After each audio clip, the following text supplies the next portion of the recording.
There's a certain thing that I came across in literature, in movies, in entertainment, in jokes.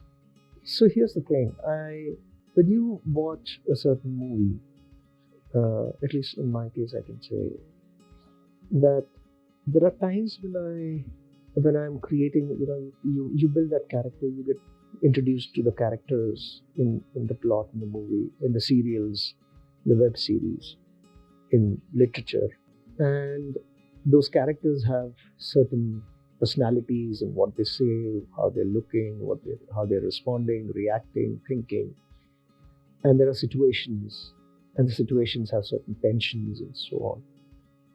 As the plot is developing, one is conjecturing what would happen. So imagine, you're predicting what would happen next, or so there is this aspect of what could happen next, as in predicting, but at the same time, you're also wanting something to happen. It's a subtle point.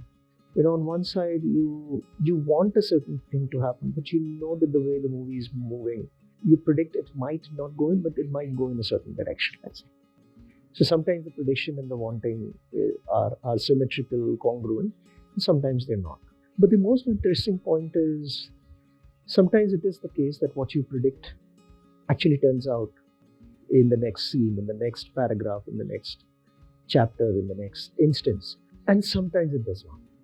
Just when you thought that you got it, something surprises you. That also happens.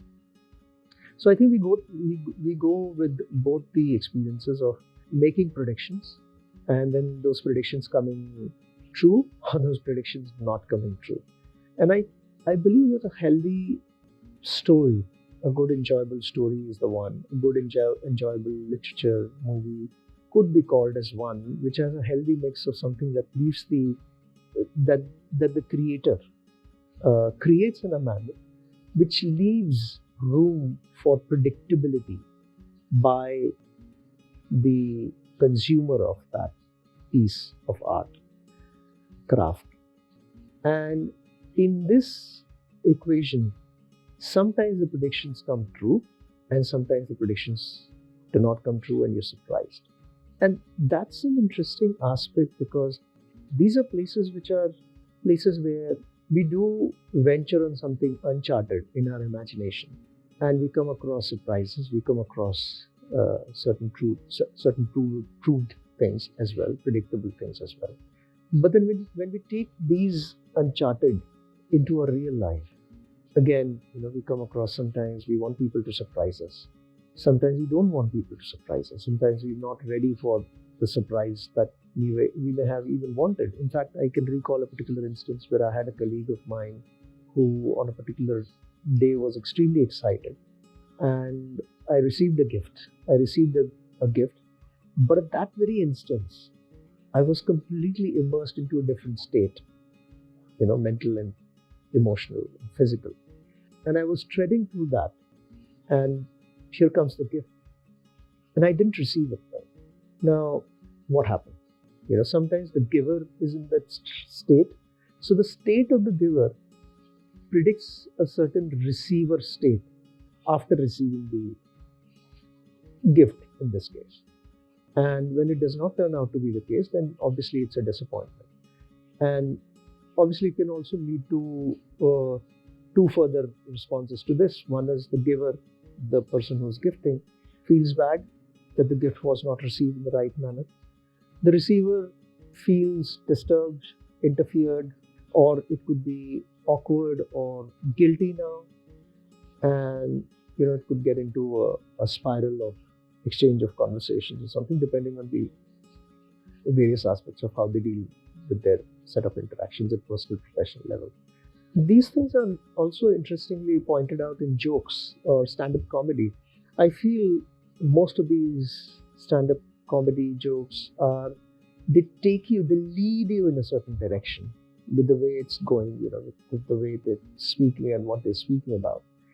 And suddenly they make a turn, suddenly they make a move, and it just doesn't strike you. And that's what hits you as an interesting aspect, and you find it interesting. And because it's done in a lighter vein, because at least in most of the times, we get the joke and we feel that it's a good joke. Of course, there are aspects that sometimes we are able to take the jokes, but we're not able to. Sometimes we are able to joke on someone, but not able to take the joke. So that's another instance. Or we are very sensitive about certain kind of jokes and we don't take them well, but that's a separate issue altogether. This ties into what the author Matthew Crawford was talking about with Russ Robert on the podcast Econ Talk, and he was talking about his book called Why We Drive, and he was talking about serendipity again. And his point was that as you drive yourself, and let's say in long drives, you also let yourself open. Sometimes some people do to new experiences, whatever comes along the way. Or you're walking down the street and you open yourself, you keep opening yourself to new experiences, spotting something new, just seeing something, just experiencing, being in the now, just for that moment, not for even explaining it to someone else or creating an insight out of it or saying wow, just plain simple experience, which is what even Russ Roberts talked about Nassim Taleb, the celebrated author of Black Swan and Anti-Fragility. And he said that there's this concept that Nassim Taleb talks about called the flaneur. Flaneur being the idea that you just wander around without an agenda. And this was precisely one of the things that came out very strongly in Margaret Hefnan's book, The Uncharted, where she makes the point that in the highly the need for prediction, the addiction for prediction world, we leave out the opportunity for wonderment and wandering.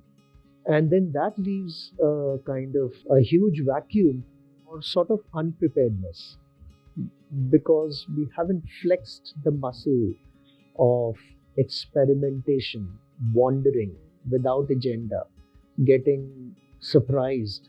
And obviously, nobody's saying that all the time the surprises will be good, bad, good, right, pleasant, desirable. There would be other kinds as well.